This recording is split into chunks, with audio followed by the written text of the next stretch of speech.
Europe യാത്രയെ സ്നേഹിക്കുന്നവർക്കും അവിടെ ജോലിക്കും പഠനത്തിനുമായി പോകുന്നവർക്കും വളരെ നിർണായകമായ ഒരു ദിവസമാണിത്. കാരണം വർഷങ്ങളായുള്ള കാത്തിരിപ്പിനും മാറ്റിവെക്കലുകൾക്കും ശേഷം യൂറോപ്യൻ യൂണിയന്റെ പുത്തൻ അതിർത്തി സംരക്ഷണ നിയമം, അതായത് എൻട്രി എക്സിറ്റ് സിസ്റ്റം EES, ഇന്നു മുതൽ 29 രാജ്യങ്ങളിൽ പൂർണ്ണമായും നിലവിൽ വന്നിരിക്കുകയാണ്. നിങ്ങളുടെ പാസ്പോർട്ടിൽ ഇനി സീൽ അടിക്കുന്ന കാലം കഴിഞ്ഞു. പകരം നിങ്ങളുടെ മുഖവും ഫിംഗർ പ്രിന്റും ഡിജിറ്റലായി റെക്കോർഡ് ചെയ്യപ്പെടും. ഇത് വലിയൊരു മാറ്റമാണ്. പക്ഷേ ഇതിന് പിന്നിൽ ചില കടമ്പകളുണ്ട്. എന്താണ് ഈ ഒരു EES എന്ന് പറയുന്ന സംവിധാനം? ഇത് നിങ്ങളുടെ യാത്രയെ എങ്ങനെ ബാധിക്കും നോക്കാം. ആദ്യം തന്നെ എന്താണ് ഈ ഒരു EES എന്ന് ലളിതമായിട്ട് പറയാം. യൂറോപ്പിലെ ഷെങ്കൻ മേഖലയിലേക്ക് പ്രവേശിക്കുന്ന നോൺ യൂറോപ്യൻ യാത്രക്കാരെ ട്രാക്ക് ചെയ്യാനാണ് ഈ ഡിജിറ്റൽ സിസ്റ്റം കൊണ്ടുവരുന്നത്. മുൻപ് ബോർഡർ ഓഫീസേഴ്സ് നമ്മുടെ പാസ്പോർട്ട് വാങ്ങി പേജ് മറിച്ച് നോക്കി സീൽ അടിക്കുമായിരുന്നു. പക്ഷേ ഇനി അതുണ്ടാവില്ല. പകരം നിങ്ങൾ യൂറോപ്പിൽ ഇറങ്ങുമ്പോൾ തന്നെ നിങ്ങളുടെ ബയോമെട്രിക് ഡേറ്റ, അതായത് മുഖത്തിന്റെ ഫോട്ടോയും അതുപോലെ ഫിംഗർ പ്രിന്റ്സും ഒക്കെ അവർ ശേഖരിക്കും. നിങ്ങളുടെ പേര്, പാസ്പോർട്ടിലെ ഡീറ്റെയിൽസ്, നിങ്ങൾ പ്രവേശിച്ച തീയതി, പുറത്തേക്ക് പോയ തീയതി എന്നിവയെല്ലാം ഡിജിറ്റലായിട്ട് സേവ് ചെയ്യപ്പെടും. 3 വർഷത്തേക്ക് ഈ വിവരങ്ങൾ സിസ്റ്റത്തിൽ തന്നെ ഉണ്ടാകും. ചുരുക്കത്തിൽ നിങ്ങൾ ഇനി എപ്പോൾ വന്നു, എത്ര ദിവസം നിന്നു എന്ന് സിസ്റ്റം കൃത്യമായി കണക്കുവെക്കും. ഇനി ഇത് ആർക്കൊക്കെയാണ് ബാധകം? യൂറോപ്യൻ യൂണിയനിൽ അംഗമല്ലാത്ത എല്ലാ രാജ്യങ്ങളിൽ നിന്നുള്ളവർക്കും ഇത് ബാധകമാണ്. ഇന്ത്യക്കാർക്ക് മാത്രമല്ല, UK, അമേരിക്ക, ഓസ്ട്രേലിയ തുടങ്ങിയ രാജ്യങ്ങളിൽ നിന്നുള്ളവർക്കും ഇനി മുതൽ ഈ ഡിജിറ്റൽ പരിശോധന വളരെ നിർബന്ധമാണ്.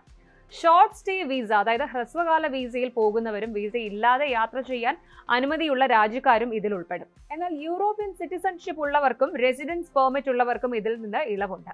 ഇവിടെയാണ് നമ്മൾ ശ്രദ്ധിക്കേണ്ട ഒരു കാര്യം. ഈ പുതിയ സിസ്റ്റം നടപ്പിലാകുമ്പോൾ എയർപോർട്ടുകളിൽ വലിയ തിരക്ക് അനുഭവപ്പെടാൻ സാധ്യതയുണ്ട്.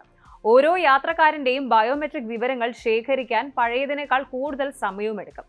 റിപ്പോർട്ടുകൾ പ്രകാരം പ്രോസസ്സിംഗ് സമയം ഏകദേശം 70% വരെ വർദ്ധിക്കാൻ സാധ്യതയുണ്ട്. അതുകൊണ്ട് തന്നെ ഈ വേനൽക്കാലത്ത് യൂറോപ്പിലേക്ക് പോകാൻ നിൽക്കുന്നവർ കുറച്ച് കൂടുതൽ സമയം കയ്യിൽ കരുതേണ്ടി വരും. പ്രത്യേകിച്ചും പാരീസ്, ഫ്രാങ്ക്ഫർട്ട്, ആംസ്റ്റർഡാം തുടങ്ങിയ തിരക്കുള്ള എയർപോർട്ടുകളിൽ. ചില രാജ്യങ്ങൾ തിരക്കൊഴിവാക്കാൻ യാത്രയ്ക്ക് മുൻപേ വിവരങ്ങൾ അപ്ലോഡ് ചെയ്യാൻ കഴിയുന്ന ട്രാവൽ ടു യൂറോപ്പ് മൊബൈൽ ആപ്പുകളും അവതരിപ്പിച്ചിട്ടുണ്ട്.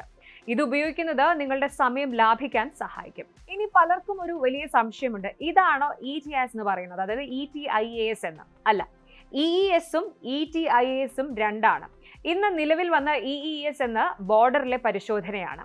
എന്നാൽ ETIAS എന്നത് അമേരിക്കയിലെ ESTA പോലെ യാത്രയ്ക്ക് മുൻപേ എടുക്കേണ്ട ഒരു ഓൺലൈൻ അനുമതിയാണ്. അത് ഈ വർഷം അവസാനം മാത്രമേ പ്രാബല്യത്തിൽ വരൂ. അപ്പോൾ നിലവിൽ നിങ്ങൾ പേടിക്കേണ്ടത് എയർപോർട്ടിലെ ആ പഴയ സീലിംഗ് മാറി പുതിയ ഡിജിറ്റൽ മെഷീൻ വരുന്നതിനെ കുറിച്ച് മാത്രമാണ്. അടുത്ത ചോദ്യം, എന്തിനാണ് യൂറോപ്പ് ഇത്രയും കഷ്ടപ്പെട്ട് ഇങ്ങനെയൊരു സിസ്റ്റം കൊണ്ടുവരുന്നത്? പ്രധാനമായും സുരക്ഷ, സെക്യൂരിറ്റി തന്നെയാണ് കാരണം. വ്യാജ പാസ്പോർട്ടുകൾ ഉപയോഗിച്ചുള്ള യാത്രകൾ കണ്ടെത്താൻ ബയോമെട്രിക് ഡേറ്റ സഹായിക്കും. അതുപോലെ തന്നെ വിസ കാലാവധി കഴിഞ്ഞും രാജ്യത്ത് തുടരുന്നവരെ കണ്ടെത്താൻ ഇനി ഓഫീസർമാർ പാസ്പോർട്ട് പേജുകൾ തപ്പേണ്ടി വരില്ല. സിസ്റ്റം ഓട്ടോമാറ്റിക് ആയിട്ട് അലേർട്ട് നൽകും. അപ്പോൾ ചുരുക്കത്തിൽ പറഞ്ഞാൽ യൂറോപ്പ് യാത്ര ഇനി കൂടുതൽ ഹൈടെക് ആവുകയാണ്. ആദ്യത്തെ കുറച്ചു മാസങ്ങൾ എയർപോർട്ടുകളിൽ ചെറിയ തോതിലുള്ള ബുദ്ധിമുട്ടുകളും തിരക്കും ഉണ്ടായേക്കാം. അതുകൊണ്ട് യാത്രയ്ക്ക് മുൻപേ അതത് രാജ്യങ്ങളുടെ പുതിയ ഇൻസ്ട്രക്ഷൻസ് ഒന്ന് ചെക്ക് ചെയ്യുന്നത് നല്ലതായിരിക്കും. വിരലടയാളവും അതുപോലെ ഫോട്ടോയും നൽകാൻ വിസമ്മതിക്കുന്നവർക്ക് പ്രവേശനം നിഷേധിക്കപ്പെടുമെന്ന കാര്യം കൂടി മറക്കരുത്.